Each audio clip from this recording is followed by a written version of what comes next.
In all competitive exams, Indian history is playing very important role, especially for UPSC and state boards examinations. Today, I'm going to tell you about Indian national movement or freedom struggle movement in India from 1885 to 1919. This period is considered early phase of Indian national movement before the arrival of Mahatma Gandhi ji. We divide this phase in two parts. First phase, that is called moderates, and the second phase is called extremists or radicals. So today we will discuss all the important events which happened in this period one by one. I hope you will enjoy this video. So here is the content of the video. In content, first one is the foundation of Indian National Congress in 1885, partition of Bengal by Lord Curzon in 1905, foundation of Muslim League 1906, Minto Marley reforms 1909, Delhi, it becomes the capital of India when it became the capital of India in 1911, World War I 1914 to 1918, Lucknow Pact 1916, Home Rule League 1915-16, Montagu-Chelmsford reforms 1919, Jallianwala Bagh massacre at Amritsar 1919, Rowlatt Act. So let's discuss these events one by one. First of all, we'll start with Indian National Congress. Here you can see one picture of Indian National Congress leaders. This is the picture of 1885, that all the Indian National Congress leaders, they are sitting together. On 28th of December 1885, Indian National Congress was founded in Bombay or Mumbai, you may say. Founder of this Indian National Congress was Allan Octave Hume. You can see here a name, a person, Allan Octave Hume. He is also called A.O. Hume. A.O. Hume was a retired person, an Englishman and retired civil servant, to bring together all the Indians in one of the organization. In 1883, he wrote a letter to the graduates of University of Calcutta. His aim and objective was to attain a greater share in government for educated Indians and to create a platform for civic and political dialogues between them and the British Raj. As you all know, that time British government was ruling in India.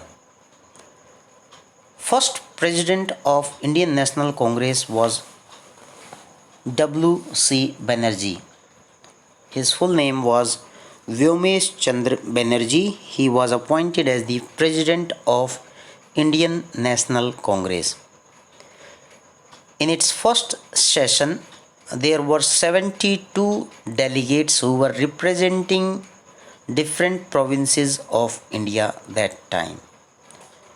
So this Indian National Congress played very important role in Indian history, Indian freedom struggle, and for the independence of our nation.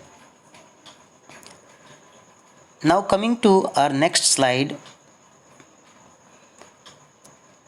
that is the first phase of Indian National Congress, that is called moderates, and the second phase of Indian National Congress is called extremists.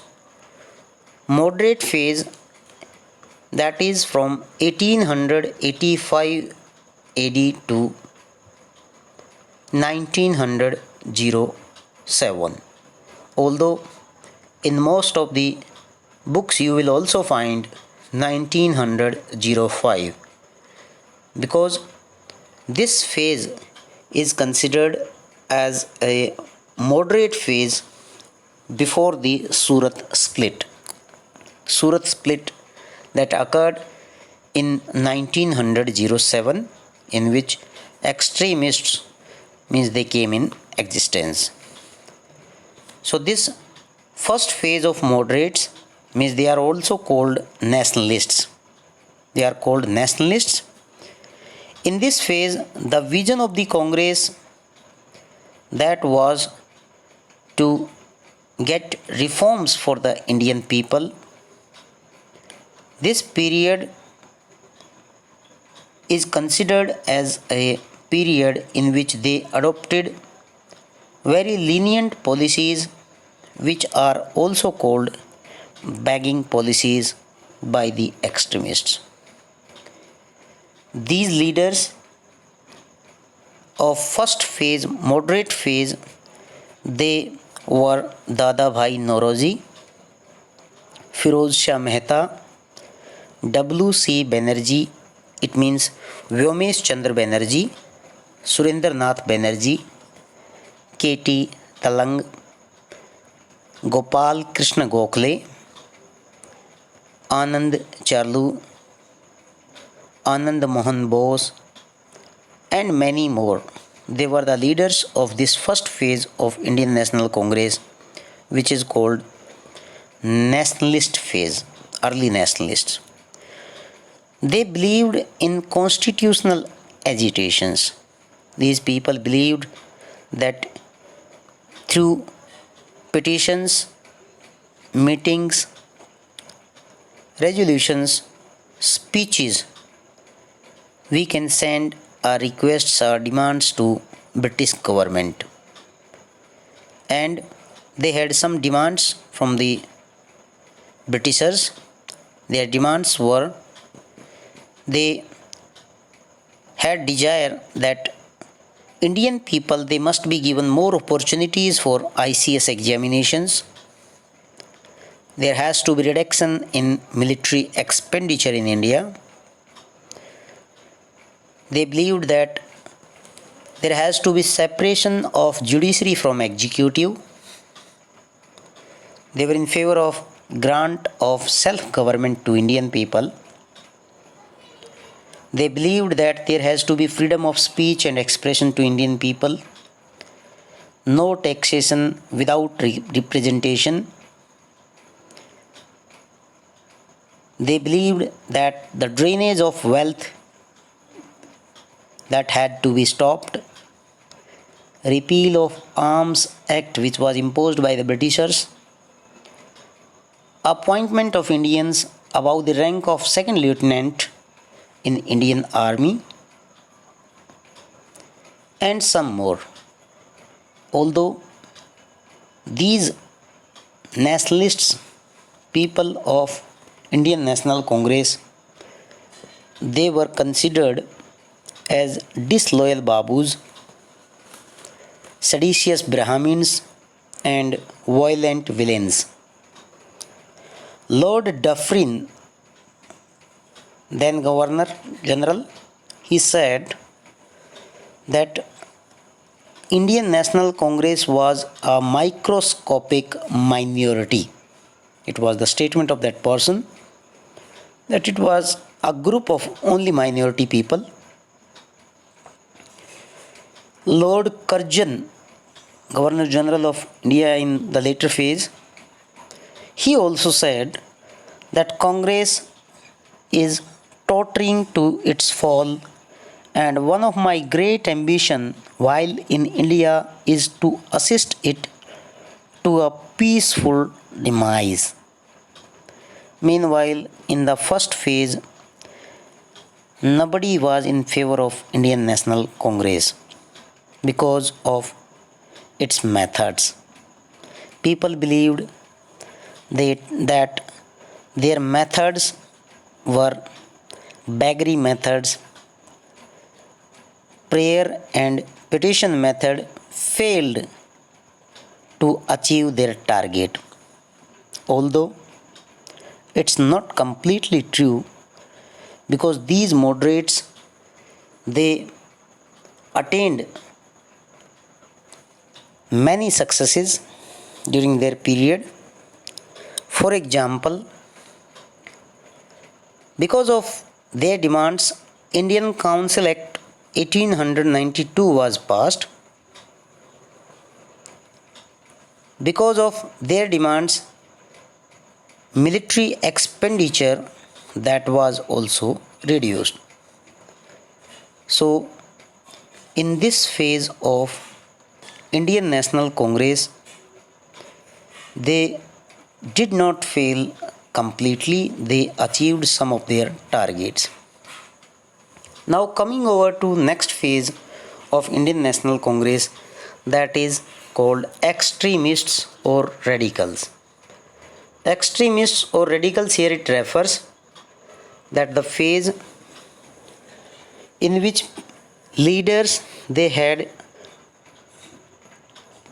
different vision from moderates, or the first phase of Indian National Congress.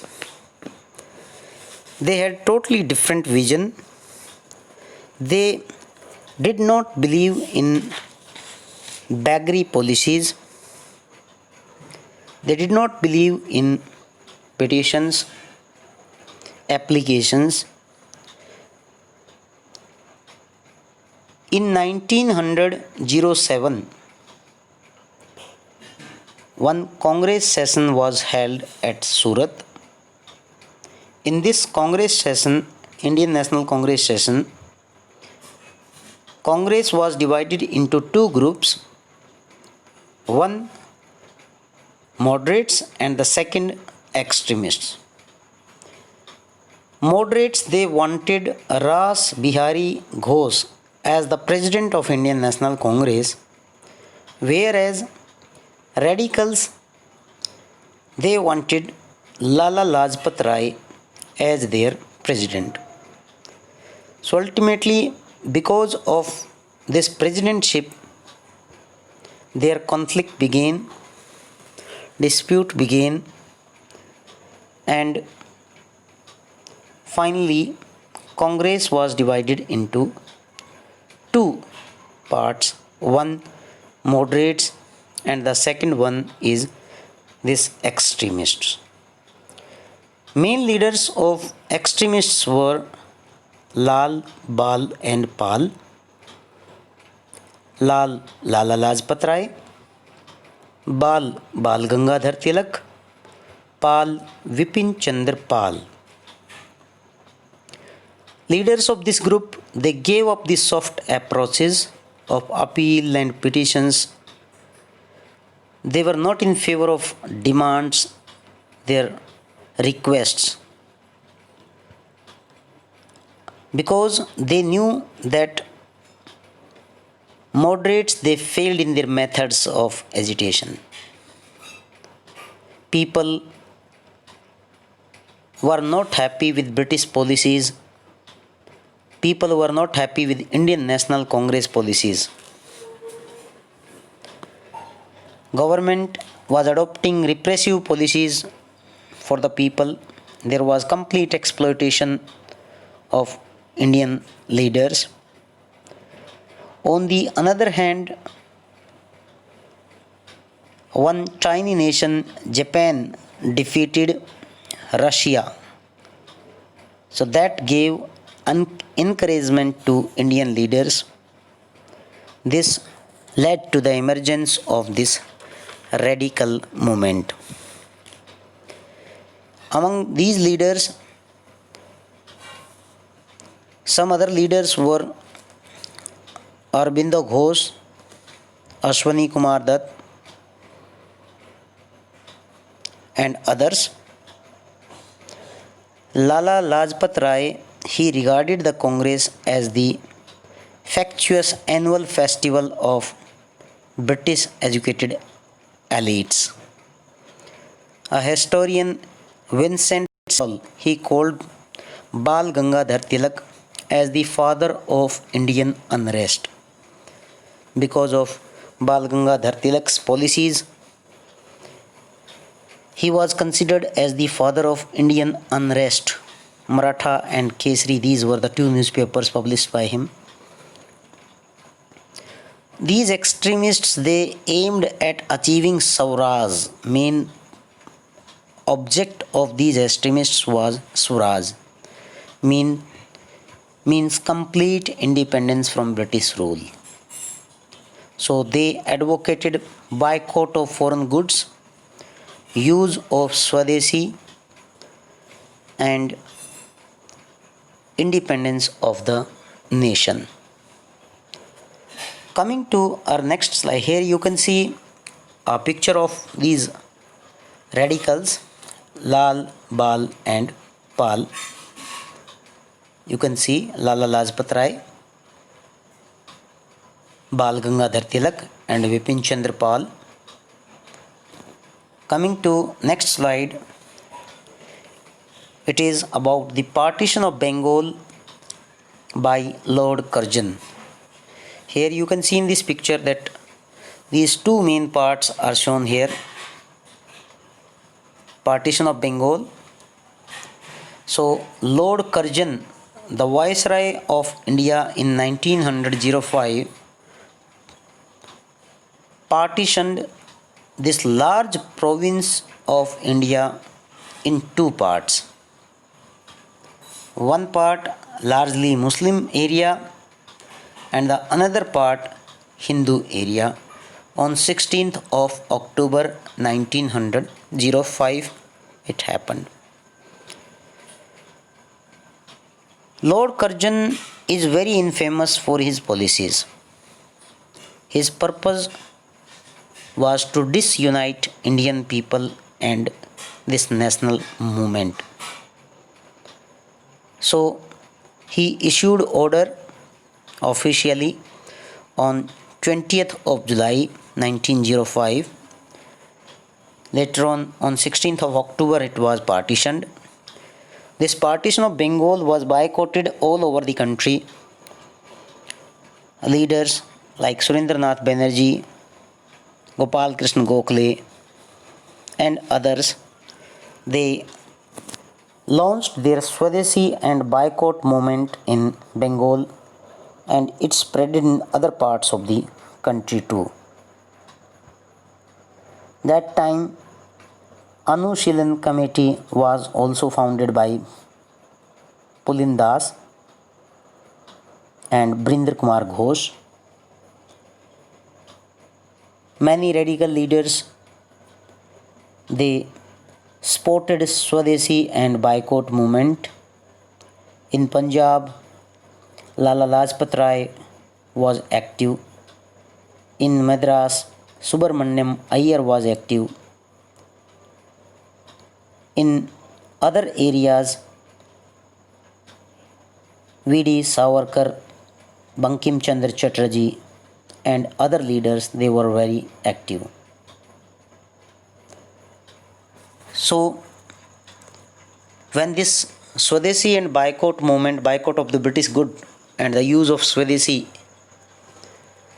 it continued, and this movement spread in different parts of the country. Britishers, they got afraid of it, and ultimately in 1911 this partition of Bengal was annulled, and again this Bengal was united. Coming over to our next slide, it is about the formation of Muslim League. Muslim League 1906. In 1906,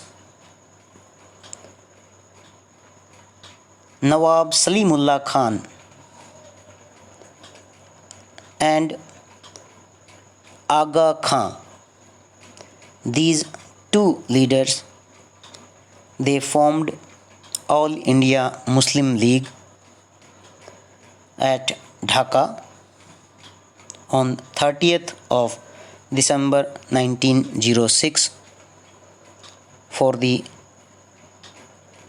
reforms and welfare of Indian Muslims. Coming over to next point, we have one of the important act which was passed in 1909, that is known as Minto-Morley Reforms Act. It is also called Indian Council Act 1909, but popularly it is called Minto-Morley Reforms Act. By this act, British government gave reforms in India, introduced some of the reforms in India, and they tried to appease Indian Muslims by giving them separate electorates where seats were reserved for the Muslim candidates. Only Muslims, they could contest elections from those areas. It was considered the first seed of partition of India by that time by the Britishers.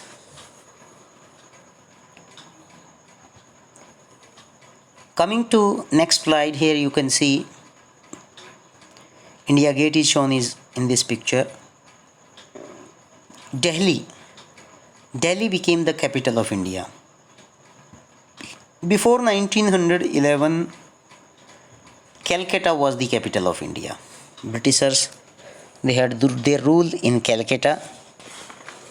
They were ruling from Calcutta region.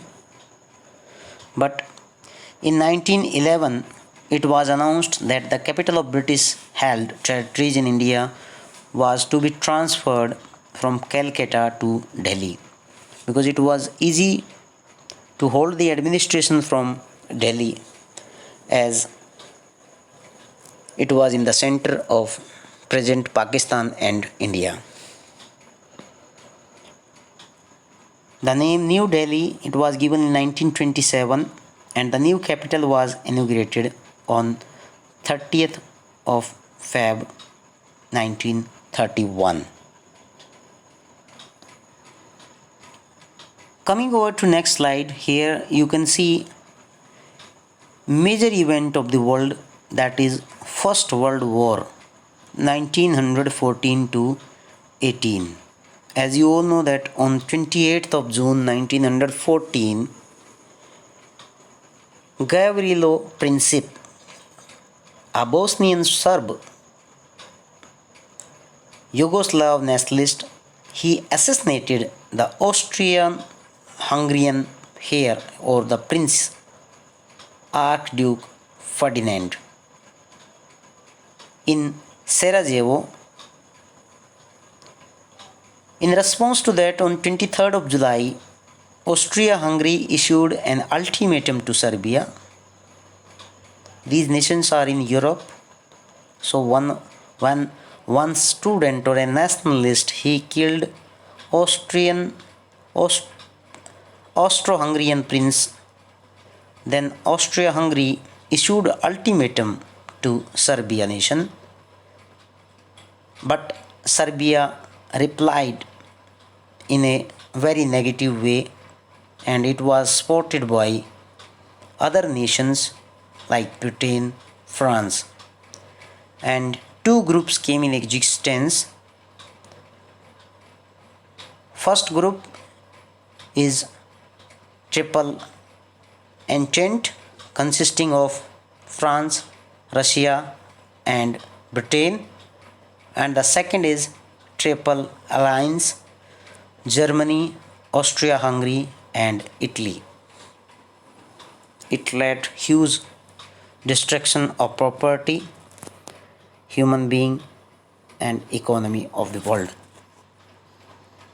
India was also involved in First World War from British side. Coming over to next slide is the Lucknow Pact.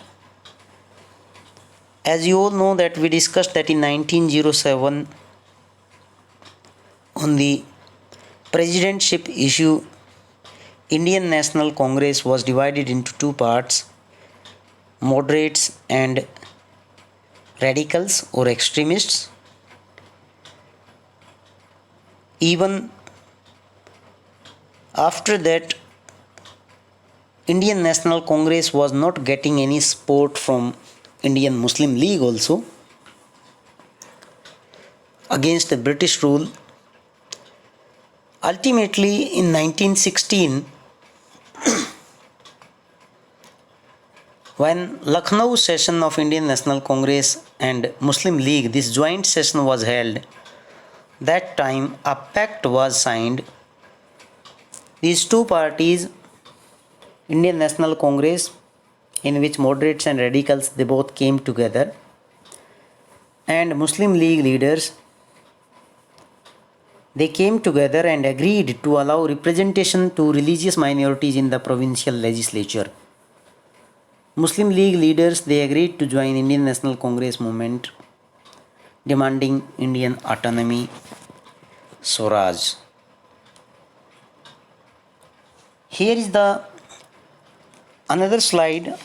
We can see Home Rule League, Home Rule movement that was launched in India, that was started in India in 1916 by Bal Gangadhar Tilak, a famous leader, Indian National Movement leader, and means Tilak started this movement at Pune, whereas Annie Besant, she started this movement at Adyar near Madras in September 1916. The aim of this movement was to attain home rule for India within the British Empire by constitutional ways. Coming over to our next slide, this is related to the Montagu-Chelmsford reforms of 1919, because many activities were going on that time. There were many revolutionary activities too during this phase. In this phase, if we discuss about the revolutionary activities, Abhinav Bharat Society was founded by Ganesh Savarkar. Mitra Mela, that was founded by V.D. Savarkar. Hindustan Republic Association, that was formed in 1924.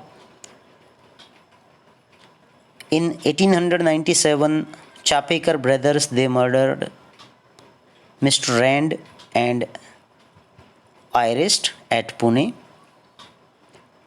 Even Khudiram Bose and Prafulla Chaki, they murdered Kennedy in 1908. Although their target was not Kennedy, their target was Judge Kingsford, by whose decision they were not happy. Ras Bihari Bose and Sachin Sanyal, they attempted on the life of Lord Hardinge in 1912 by throwing a bomb. In 1909, Madan Lal Dhingra, he murdered Curzon Wily at London. Bhagat Singh, Rajguru and Sukhdev, they also murdered Saunders at Lahore. Although this event happened later on. So, during this phase, many revolutionary movements were also happening along with the Indian National Congress phase. One of the important movement of that period was Gadar movement, which was founded by Lala Hardyal and Sohan Singh Bakhna. Other leaders were Rahmat Ali Shah, Bhai Paramanand, Barkatullah, etc. Means they had an aim to remove British rule from India, and introduced one weekly Gadar newspaper from San Francisco. So this party operated from different countries to get independence of the nation. So my point is that time many revolutionary activities were happening in India. Ultimately, British government tried to appease, tried to give some reforms to Indian for their support for the peace in the nation. In 1919, a report by Montagu, the Secretary of the State for India, and Lord Chelmsford, Indian Viceroy, means that was discussed, and one act was passed which is called Montagu Chelmsford reforms. The main provision of this reform was to introduce diarchy, means dual administration, one of executive councillors and the other of ministers. Although main subjects of the country were also divided into two parts, one reserved and one another transferred. Governor was the in charge of the reserved list, in which there was law and order, irrigation, finance, land revenue, etc. Meanwhile, important subjects were in their hands, whereas education, local government, health, excise, that was in the hands of Indian ministers.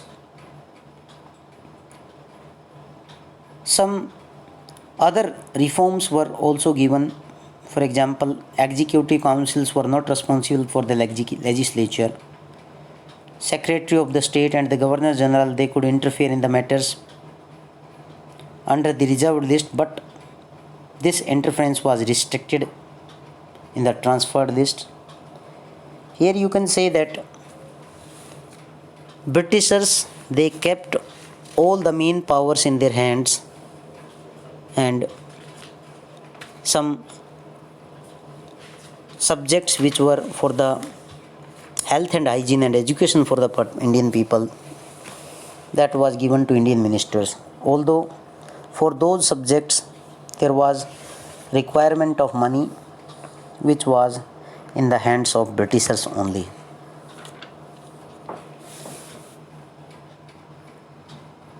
Now coming to one of the important event of Indian history, that is Jallianwala Bagh massacre. As you can see that Jallianwala is a place in Amritsar, Punjab. It was a bagh in the name of Jallo, a famous place which was surrounded by houses from all the sides except the main entrance. On 13th of April 1919, people, they assembled at Jallianwala Bagh. The reason was that Britishers, they imprisoned two important leaders of that period, Satyapal and Saifuddin Kichlu. So that time there was martial law in the nation, the Punjab.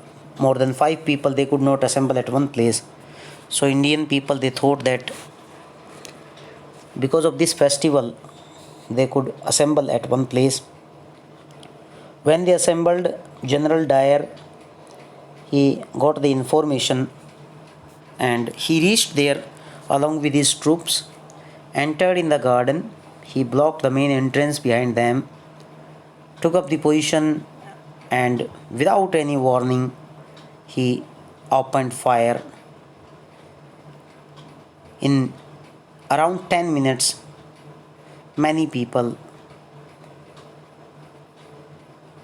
it was said that approximately 379 people, they were killed, and over 1000 people, they got injured, although the number was more